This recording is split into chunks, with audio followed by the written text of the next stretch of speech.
예, 오늘 말씀은 마태복음 27장 51절 한 절입니다. 마태복음 27장 51절 다 같이 합독합니다.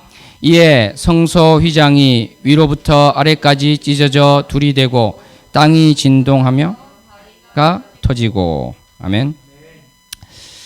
사랑하는 성도 여러분, 여러분은 십자가의 공로라고 하면은 누가 가장 먼저 떠오르십니까? 당연히 예수 그리스도겠죠. 십자가와 예수님은 불가분의 관계다, 이렇게 할 수 있을 것입니다. 그래서 사도 바울도 갈라디아서 6장 14절에서 우리 주 예수 그리스도의 십자가 외에는 결코 자랑할 것이 없다, 이렇게 이야기하면서 예수 그리스도와 십자가를 밀접히 관련시키고 있습니다. 정말 다른 그 누가 아니라요, 바로 예수님께서 친히 십자가에 달리셨기 때문에 십자가의 공로라고 할 때 성자 하나님이신 예수 그리스도를 먼저 생각하는 것은 자연스럽고 당연한 것이라 할 수 있습니다. 지난 몇 주간의 말씀을 보더라도 어떻습니까? 예수님의 그 십자가 형벌, 대속의 죽음, 즉 유월절 양, 희생 제물 대신 양, 아사셀 염소 대신 예수님, 그러한 예수님에 대한 여러 가지 그 십자가에 관련한 다기한 주제들이 있습니다. 사랑하는 성도 여러분, 그런데 성부 하나님은 이 십자가 공로와 관련해서 어떤 점을 이야기할 수 있겠습니까? 떠오르는 것이 있으신가요? 성부 하나님과 십자가라고 할 때 아까 제가 말씀드린 그런 여러 가지 그 소주제가 떠오르지 않는 경우가 많을 것입니다. 오늘 또 말씀 제목이 성부 하나님과 십자가입니다. 그런데 이 표현이나 이 주제가 낯선 분도 많을 것입니다. 이것은 어떻게 보면요, 이 성부 하나님과 십자가 공로라는 주제가 신학적으로나 또 설교 주제로 많이 조명받지 못한 상황과도 관련이 있을 것입니다. 그런데 결론부터 말씀드리면 이 성삼위일체 하나님의 한 위이신 성부 하나님이 가지시는 십자가 사역에 있어서의 위치는 너무나 중요합니다. 그래서 오늘은 이 십자가 사역에서 성부 하나님께서 가지시는 그 위치와 깊이가 어떠한지에 대해서 여러 사항들을 같이 살펴보면서 함께 알아가 보도록 하겠습니다. 그러면 성부 하나님과 십자가라는 것을 이제 본격적으로 보기에 앞서서 예수님께서 십자가로 가시면서 또 십자가 상에서 당하신 순환에 대해서 잠깐 살펴보도록 하겠습니다. 다 같이 마태복음 27장 41절로 43절 있는데요, 다 같이 합독하시겠습니다. 그와 같이 대제사장들도 서기관들과 장로들과 함께 희롱하여 이르되 그가 남은 구원하였으되 자기는 구원할 수 없도다. 그가 이스라엘의 왕이로다. 지금 십자가에서 내려올지어다. 그리하면 우리가 믿겠노라. 그가 하나님을 신뢰하니 하나님이 원하시면 이제 그를 구원하실지라. 그의 말이 나는 하나님의 아들이라 하였도다 하며. 예, 그 이후에도 말씀도 있습니다만은 예수님께서는 이렇게 사람들에게 조롱과 모욕을 받았습니다. 그런데 그때 성부 하나님께서는 왜 이 조롱과 모욕에 대해서 아무것도 하지 않으셨을까요? 성부 하나님께서 그 능력이 부족하십니까? 아니면 성부 하나님께서는 이 악한 자들의 행위에 대해서 가만히 내버려 두시고 전혀 개입하지 않으시는 분입니까? 그렇지 않습니다.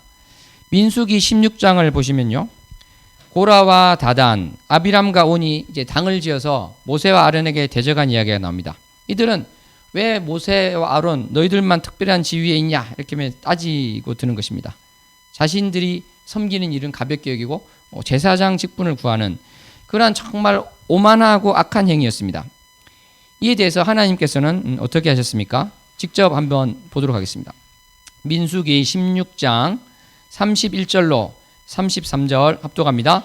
그가 이 모든 말을 마치자마자 그들이 섰던 땅바닥이 갈라지니라. 땅이 그 입을 열어 그들과 그들의 집과 고라에게 속한 모든 사람과 그들의 재물을 삼키매 그들과 그의 모든 재물이 산채로 수월에 빠지며 땅이 그 위에 덮이니 그들이 회중 가운데서 망하니라. 아멘. 예, 그래서 여기서 보시면 어떻습니까? 땅이 입을 벌려서요, 갈라지고 사람들이 산채로 거기 떨어지고 그 다음에 땅이 입을 딱 닫아버리는 이런 우리 인간으로는 도저히 상상할 수 없는 그러한 하나님의 진노와 하나님의 심판이 있었습니다. 그 밑에 보시면 어떻습니까? 16장 35절 합독할까요? 여호와께로부터 불이 나와서 분향하는 250명을 불살랐더라. 그러니까 그 지휘자라고 할 수 있는 사람들까지 250명 그 사람들까지 다 이렇게 불을 살랐던 것입니다. 사랑하는 성도 여러분, 이 사건은 무엇을 보여주고 있습니까? 성부 하나님께서는 마음만 먹으시면 정말 예수님에게 그 총독 관정에서 예수님을 조롱하던 그 로마 군병이나 또는 십자가 그 아래에서 예수님을 비웃던 자들을 땅을 벌려서요 삼키게 하실 수 있었겠죠. 불로 살라 버리실 수 있었습니다. 하지만 성부 하나님께서는 그렇게 하지 않으셨습니다. 왜냐하면 그 십자가 사역을 온전히 이루기 위해서 참으셨던 것입니다. 그런데 이렇게 참고 있는 성부 하나님의 마음은 어떠하셨겠습니까? 정말 그 고통은 너무나 크셨을 것입니다. 예를 들어서 이렇게 한번 생각해 볼까요? 내가 아주 그 유능한 그 프로 권투 선수이고 또 여러 가지 무술을 해가지고 합하면 한 20몇 단 되는 이런 유단자란 말이죠. 그런데 가족이 길을 가고 있는데 불량배를 만났습니다. 불량배가 가족을 막 때리고 있는데 내가 이 무술 실력이 있는데 격투기 실력이 있는데 그것을 어떤 이유에서 전혀 내가 말리지도 못하고 도와주지도 못하고 쳐다봐야만 된다는 거 했을 때 그 사람 심정이 어떻겠습니까? 너무 힘들지 않겠습니까? 사랑하는 성도 여러분, 단장이라는 말을 들어보신 적 있습니까? 끈을 단자, 창자 장자 해가지고 끊어진 창자다 이것입니다. 이것은 송나라 때 유의경이라는 사람이 쓴 그 세설 신어, 그러니까 세상 이야기 뭐 이런 책이라 되겠죠. 거기에 나오는 이야기입니다. 진나라 때 그 초나라를 향해서 양자강에서 이제 배를 타고 군사를 데리고 가고 있었는데요. 환원이라는 사람이 병사 중에 한 사람이 그 아주 그 험한 협곡에서 새끼 원숭이 한 마리를 잡아온 거예요. 그러니까 이 새끼 원숭이를 뺏긴 그 어미 원숭이가 막 배를 쫓아왔습니다. 얼마나 많이 쫓아왔냐면 100리, 그러니까 한 40km 되겠죠. 그 길을 막 울부짖으면서 쫓아가는 것입니다. 그러다가 배가 이제 강가에 가까이 오니까 배에 뛰어들었는데 너무 먼 길을 달려고 울부짖었기 때문에 죽었다고 해요. 그래서 배를 갈라보니까 그 원숭이 창자가 다 이게 끊어져 있었다고 합니다. 그래서 단장이다 이런 말이 이제 나왔던 것이죠. 이렇게 짐승도 자기 새끼가 위기에 처할 때 큰 고통을 느끼는 것입니다. 정말 하나님께서는 이 짐승이라 할지라도요, 그 어미와 그 새끼의 사랑 이런 것에 대해서 굉장히 세심하셨다고 볼 수가 있습니다. 그래서 어디서 알 수 있냐면 출애굽기 23장 19절 하반절에 나오는 말씀 합독해 보겠습니다. 너는 염소 새끼를 그 어미의 저주로 삼지 말지니라. 그러니까 염소 새끼를 잡아서 요리를 할 때 그 예전에는 그 양의 염소 그 우유로 이렇게 삶았는 모양입니다. 근데 삶을 때 어미의 저주로는 하지 말라는 것입니다. 말 못하는 짐승도 이렇게 하나님께서는 배려하시는 것이고요. 또 우리가 부지불식간에 또는 아무 생각 없이 또는 매정하고 냉혹하게 이러한 일을 했을 때 그 사람이 어떻겠습니까? 나중에 죄책감이 들 수도 있죠. 아픔이 느낄 수도 있죠. 이런 것도 미리 방지하시려는 뜻이라고 할 수 있습니다. 정말 이렇게 짐승 어미, 부모가 자식에 대한 사랑이 이 정도라고 할 때 사람은 어떻겠습니까? 훨씬 더 크겠죠. 자식에 대한 부모님의 사랑은 참 여러 가지가 있겠습니다만은 언론에 이제 보도되는 것만 봐도 정말 우리가 생각하는 것을 넘어선다 이렇게 볼 수 있을 것 같습니다. 얼마 전 이제 어느 나라에서 아주 이 패양부도한 아들이 자기 어머니를 생매장한 사건이 있었습니다. 다행히 이제 구출은 되었는데요. 어머니가 이 어머니가 경찰에서 뭐라고 하냐면 내가 스스로 흙속으로 들어갔다고 하는 것입니다. 그 아들이 체포되지 않게 위해서 이렇게 거짓말을 하는 것이죠. 이것이 바로 자녀를 향한 부모님의 심정이요 사랑이라고 할 수 있을 것입니다. 정말 형제가 싸우다 죽으면은 부모가 내가 죽였다 이렇게 거짓말까지 하는 이게 부모 사랑 아니겠습니까? 그런데 이렇게 자식에 대한 이 사랑은요, 부모의 사랑은 성경에도 나오고 있습니다. 다윗 왕의 아들 압살롬은 정말 반역해가지고 자기 아버지 다윗을 몰아내고 죽이려고 했습니다. 또 아버지의 후궁을 백주대낮에 겁탈하는 정말 이 극악무도한 그 폐륜을 저질렀습니다. 그래서 이렇게 자기 목숨까지 노렸던 이러한 자식이 죽었을 때 다윗은 어떻게 반응했을까요? 통쾌하다고 박장대소를 하였습니까? 그러지 않습니다. 통곡을 하였습니다. 거기 나오는 사무엘하 18장 33절 말씀 합독합니다. 왕의 마음이 심히 아파 문 위층으로 올라가서 우니라. 그가 올라갈 때 말하기를 내 아들 압살롬아, 내 아들 압살롬아, 차라리 내가 너를 대신하여 죽었다면 압살롬 내 아들아 하였더라. 사랑하는 성도 여러분, 인간인 다윗이 정말 죄 많은 아들에 대한 사랑이 그 정도였다면 그 인간에 비할 수 없이 사랑 자체이신 성부 하나님께서 죄가 없는 그 성자 하나님에 대한 사랑은 얼마나 크시겠습니까? 그리고 이렇게 크신 사랑이 있으신데 바로 이 독생자 예수께서 십자가 상에서 또 십자가 가기 전에 당한 순환에 대해서는 성부 하나님께서 얼마나 마음이 아프시겠습니까? 여러분, 원숭이 그 어미는요, 배를 쫓아가는 그런 행동을 보였습니다. 또 이제 생매장 당한 어머니는 내가 스스로 갔다 이렇게 말을 했죠. 다윗은 통곡을 했습니다. 뭔가 이 부모로서 어떤 행위를 하거나 말을 한 것이죠. 그런데 그것마저 못하게 되면 어떻겠습니까? 원숭이가요, 배를 쫓아갈 만한 힘이 있는데 어떤 특정한 이유 때문에 그 배를 쫓아가지 못하고 가만히 있어야 된다. 그것도 자발적으로 그렇게 하기로 했다. 또 내가 흙으로 걸어갔어요. 말할 수 있는데 특별한 이유 때문에 입을 닫고 아무 말도 안 하고 있다. 그 어미의 심정이 어떻겠습니까? 다윗이 또 그 압살롬을 위해서 막 통곡을 했는데요. 통곡을 할 수도 있는데 그렇지 않고 가만히 있다. 그럴 때 그 심정이 어떻겠습니까? 사랑하는 성도 여러분, 저는 이것이 바로 예수님을 바라보시는 성부 하나님의 마음이었다고 생각합니다. 성부 하나님께서는 전능하시기 때문에 그 십자가 사역을 바로 멈추게 하실 수 있었습니다.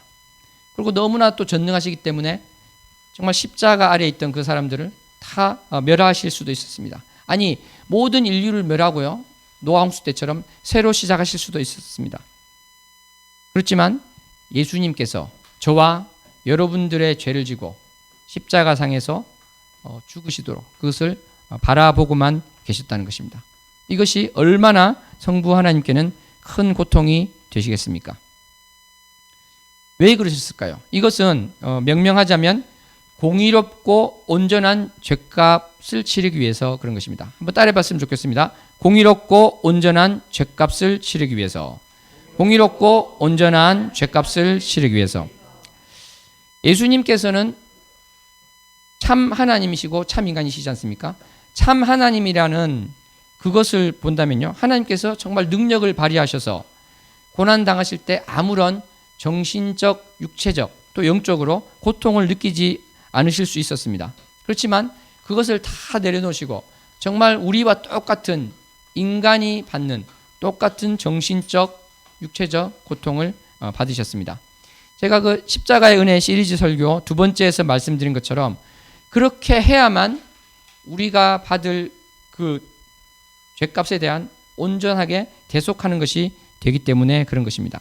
마찬가지로 성부 하나님께서도 그러한 일이 벌어지게 하기 위해서, 즉 공의롭고 온전한 죄값 치르기가 되기 위해서 개입하지 않으시기로 작정하신 것입니다. 그래서 땅도 입을 벌리지 않았습니다. 어느 곳에서도 불이 나와서 사람들을 불사르지 않았던 것입니다. 그래서 이렇게 성부 하나님께서 침묵 가운데 움직이지 않으셨다는 것은 그것 자체가 어마어마한 고통이셨을 것이다. 그렇게 우리가 생각할 수 있습니다. 공의의 하나님이시고 그래서 그 죄를 치러야 되고, 그래서 예수님은 우리의 죄를 지고 그것을 감당하셨습니다. 우리의 죄를 지고 조롱과 모욕을 받았다는 것뿐만 아니라요, 더 중요하게는 죄인으로서 죄인에 대한 우리가 받아야 될 그 하나님의 진노가 있습니다. 그것을 예수님께서 우리의 죄를 지셨기 때문에 하나님의 진노, 하나님의 징계를 고스란히 받았다는 겁니다. 예수님께서 하나님으로부터 쏟아지는 그 진노를 바로 직면하시고 그 고통을 당하셨다. 이것을 우리가 꼭 기억해야 될 것입니다. 성부 하나님께서는 아까 말씀드린 것처럼요, 예수님께서 이러한 여러 방면에 있어서 고초를 당하실 때 그 가해자들을 곧바로 징벌하거나 십자가형을 중지시키거나 하는 그런 적극적인 도움을 하지 않으셨습니다. 그런 손길을 주지 않기로 정하셨기 때문입니다. 그래서 그 진노와 징계 그것까지 쏟아지게 했습니다.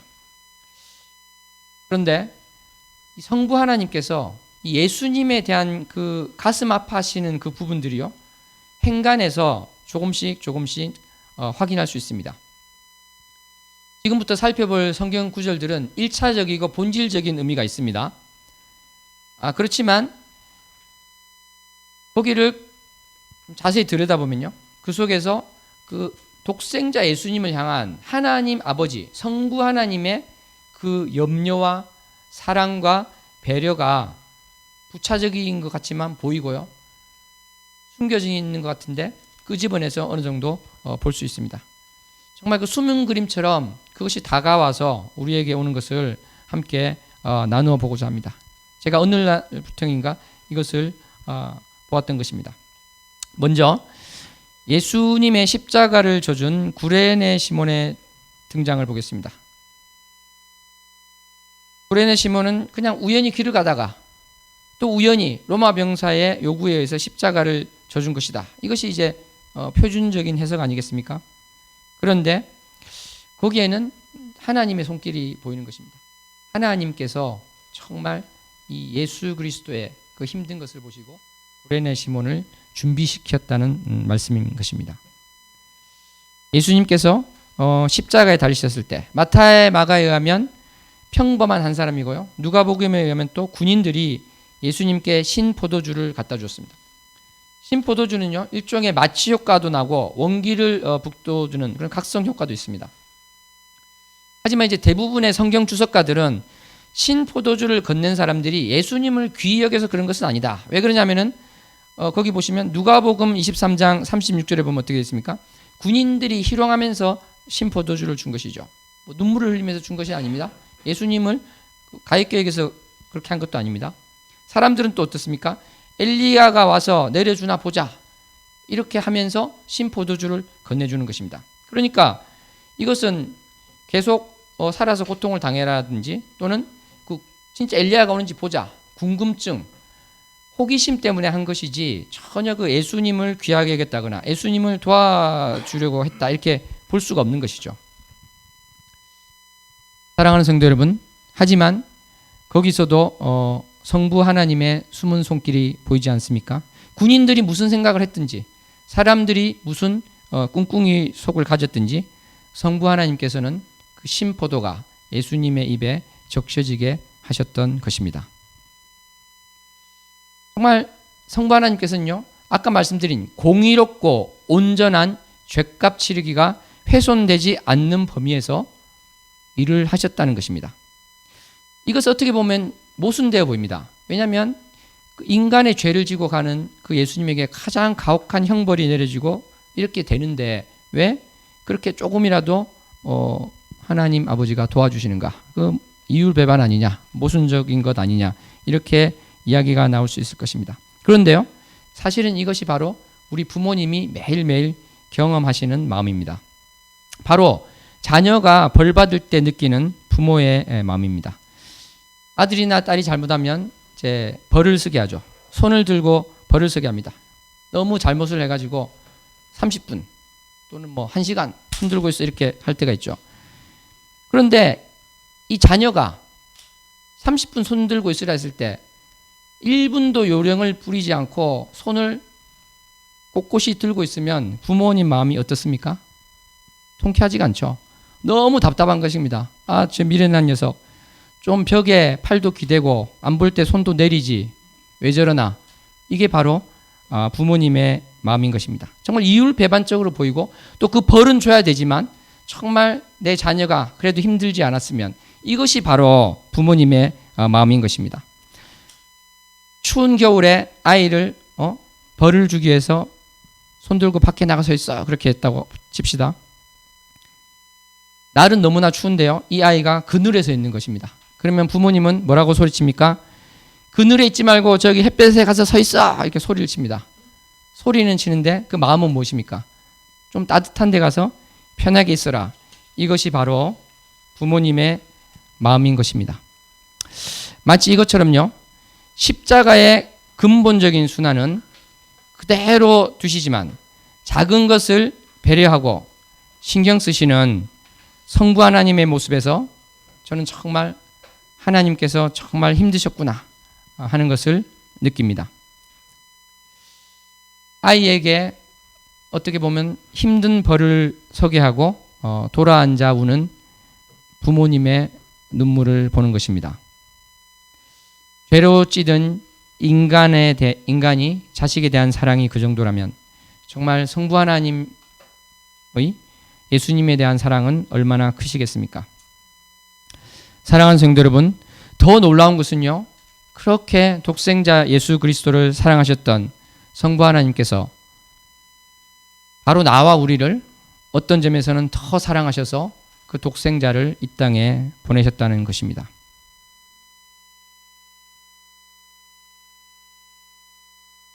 십자가에 달리셨을 때 제6시에서 9시까지, 그러니까 정오부터 오후 3시까지 3시간 동안 해가 빛을 잃고 땅이 어두워졌습니다. 그리고 3시가 지나서 얼마 되지 않아서 예수님은 죽으셨습니다. 그 시간은 요한복음의 시간표에 의하면요, 그날이 공간복음과 다르게 6월절이기 때문에 6월절 양을 잡는 시간입니다.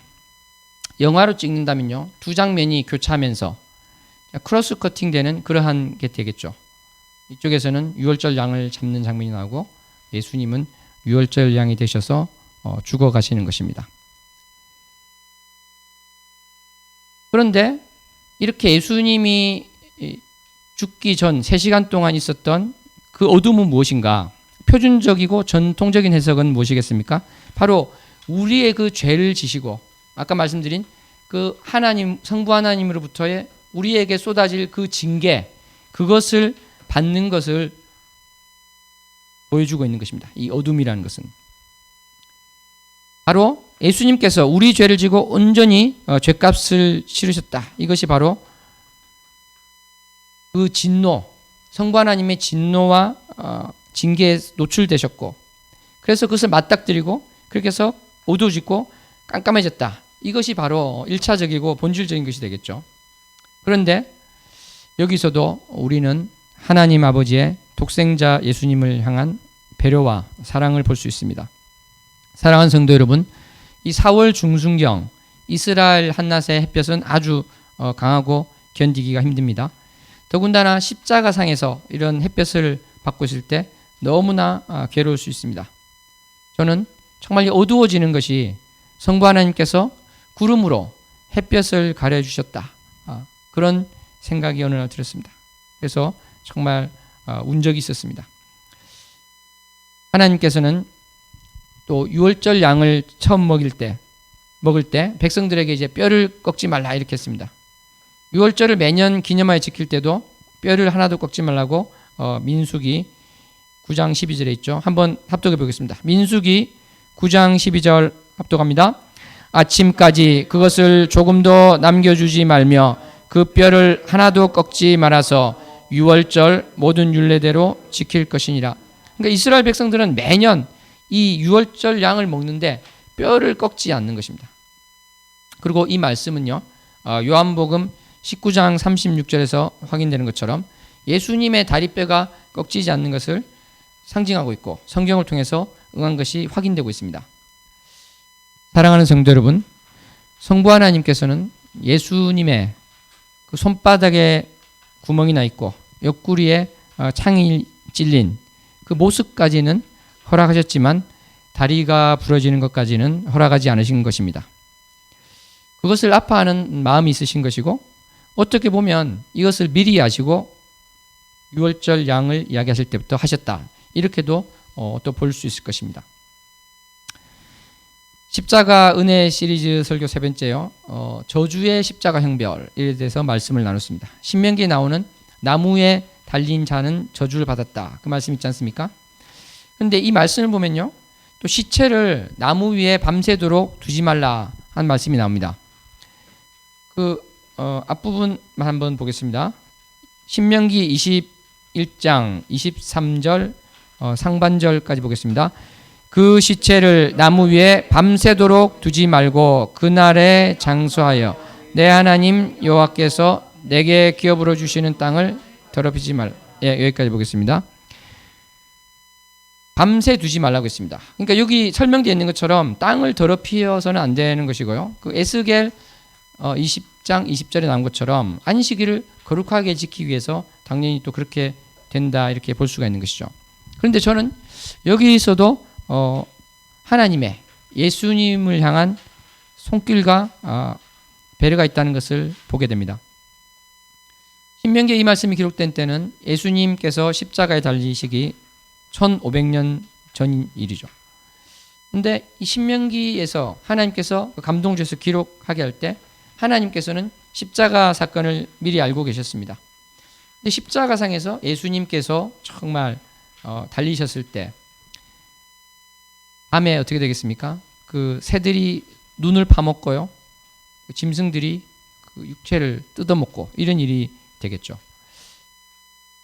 저는 성부 하나님께서 이 모든 것을 다 알고 계셨다고 생각합니다. 그래서 마치 뭐라고 할까요? 퍼즐 조각이라고 할까요? 또는 그 멀리서부터 미리 보고 하신 그러한 것들을 저는 이제 볼 수 있다고 봅니다. 이 말씀 하나하나가 사실은 이 십자가랑 모든 것이 연관되어 있고 그 속에 정말 그냥 지나갈 수도 있지만 하나님 아버지의 그 예수 그리스도를 향한 그 조그만 사랑, 아까 말씀드렸던 그늘에 있지 말고 햇볕에 서 있어라. 그러한 그 하나님의 정말 그 세밀한 그러한 사랑이 느껴진다고 할 수 있는 것입니다. 사랑하는 성도 여러분,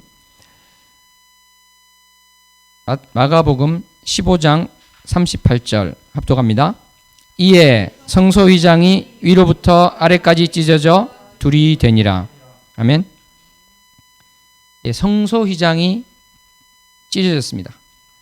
이것은 히브리서 10장 20절에 말씀한 것처럼요. 예수님께서 그 육체가 찢겨짐을 통해서 우리로 하여금 그 지성소로 들어갈 수 있게 하는 길을 열어놓으신 사건이다.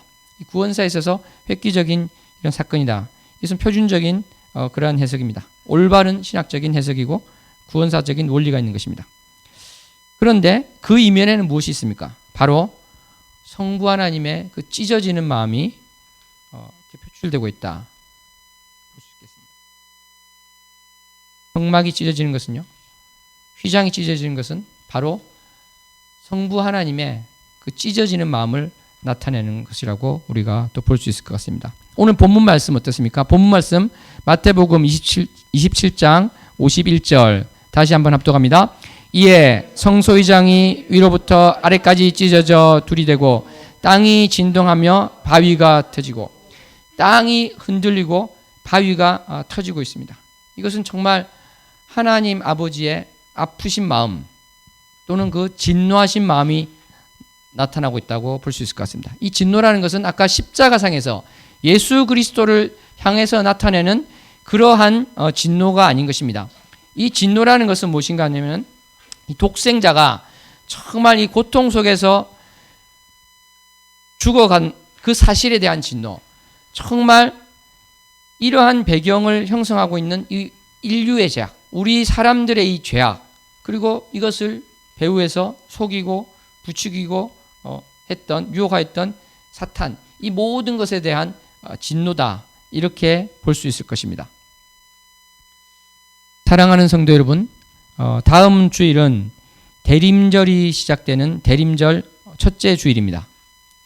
예수님의 오심을 경건하게 기다리는 절기입니다. 우리에게 성탄절은 정말 감사하고 즐거운 것이지만요, 그 이면에는 예수 그리스도의 십자가의 순환이 기다리고 있습니다. 성부 하나님은 이 모든 것을 아시고도 독생자 예수님, 우리를 구원하기 위해서 보내어 주셨습니다. 요한복음 3장 16절 합독합니다. 하나님이 세상을 이처럼 사랑하사 독생자를 주셨으니 이는 그를 믿는 자마다 멸망하지 않고 영생을 얻게 하려 하심이라. 하나님께서는 이 십자가의 모든 고난을 다 아시고 이렇게 독생자를 보내주셨던 것입니다. 대림절입니다. 예수님이 오실 날을 기다리는데 정말 성부 하나님 입장에서는 이 4주 남았던 그러한 기간에 마음이 어떠셨을까요? 기쁘셨을까요? 슬프셨을까요? 정말 독생자가 당할 그 순환을 생각하면 마음이 편치 않으셨겠지만 그 독생자가 우리의 죄를 지고 십자가에서 그 죄를 담당하여서 대신 죄값을 치러서 우리가 바로 나와 우리가 구원을 받는다는 것, 그것을 보시면서 기뻐하셨을 하나님 아버지를 생각해 봅니다. 말씀을 맺겠습니다. 우리는 오늘 말씀을 통해서 성부 하나님께서 십자가 사역 가운데 독생자 예수님을 향한 상상할 수 없는 찢기는 마음이 있으셨음을 그 성경의 행간을 통해서 짐작해 보았습니다. 그리고 마치 자식을 벌주고 돌아앉아 우는 부모님처럼 예수님에 대한 안타까운 마음을 가지신 하나님 아버지의 사랑을 보았습니다. 그런데 그분이 바로 예수님을 우리를 위해서 보내셨다. 이것이 정말 이해가 안 가는 놀라운 것이 아닐 수가 없습니다. 다시 한번 그 압살롬에 대한 다윗의 통곡 장면을 보겠습니다. 사무엘하 18장 33절입니다. 여러분, 여기서 다윗의 통곡은 누구의 통곡이며 이 다윗의 통곡은 누구를 향한 통곡이겠습니까? 그것은 바로 압살롬처럼 패양무도하고 죄로 가득 찬 나를, 우리를 향해 내 아들아, 내 아들아, 너를 대신하여 죽었다면 이렇게 외치는 예수 그리스도와 성부 하나님의 합창이신 것입니다. 여러분, 여기서 사무엘하 18장 33절을 읽을 텐데요.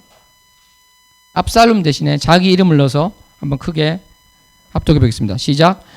왕의 마음이 심히 아파 문 위층으로 올라가서 오니라. 그가 올라갈 때 말하기를 내 아들 형서가, 내 아들 형서가, 차라리 내가 너를 대신하여 죽었다면 형서가 내 아들, 내 아들아 하였더라.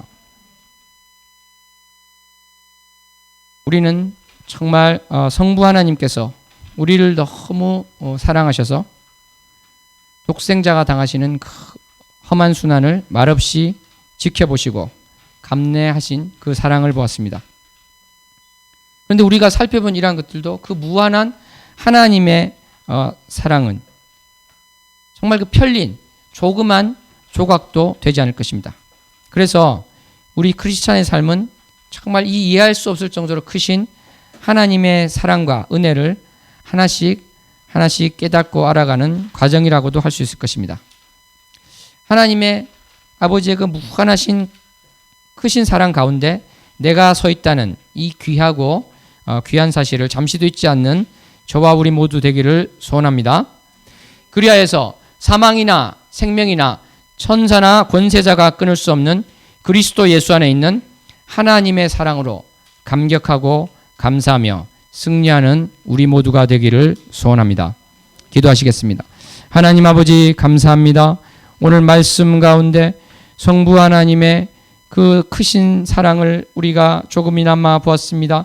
정말 십자가 상에서 있는 그 모든 일 배후에 성부 하나님의 눈물이 있었음을 기억하는 내가 되기를 원하며 그렇게 아픈 마음으로 독생자를 보내주시고 그것이 다 나를 위해서 우리를 위하여 우리를 사랑하셔서 하셨음을 다시 한번 기억하는 자 되기 원합니다. 주님 사랑합니다. 주님을 더욱 알아가게 하시고 성부 하나님의 그 크신 사랑을 더욱 알아가게 하여 주시옵소서. 예수님 이름으로 기도합니다. 찬양하고 기도하겠습니다. 그 크신 하나님의 사랑 찬양하겠습니다.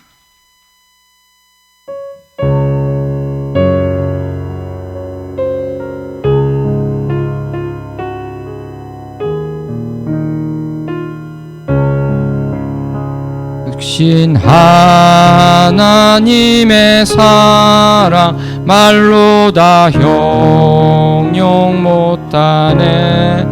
저 높고 높은 별을 넘어 이 낮고 낮은 땅 위에 죄범한 영혼 구하려 그 아들 보내사 화목제로 삼으시고 죄 용서하셨네. 하나님 크신 사랑은 증량다 못하며 영원히 변치 않는 사랑 성도여 찬양하세.